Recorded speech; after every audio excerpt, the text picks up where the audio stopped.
Yes, so if you get a period only a few times a year, the phases of your cycle are going to be a bit different. You're still going to have like the same phases, but the timing of them is going to change. And it's also possible just to be in like a straight follicular phase for like a long time, depending on the phase of life that you're in, or if your cycle happens to be like irregular.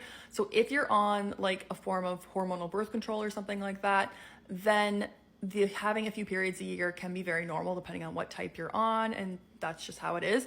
But when that's suppressing your hormones, it's sort of like being in like a really long luteal phase in a way. And then you'll get your like withdrawal bleed once you stop and you're on the sugar pills, unless you're on like the mini pill, which then it just keeps going.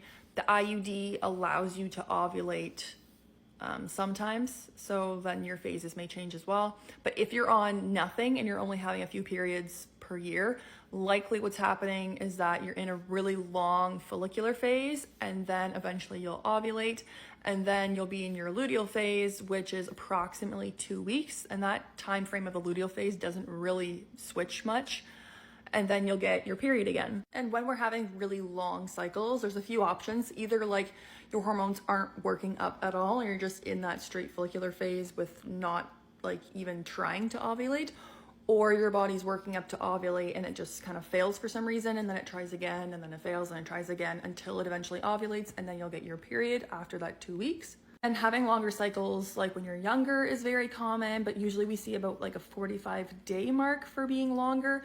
But if you're past that, which it looks like you are having a few periods per year, then I'd probably look into that to see why that is occurring.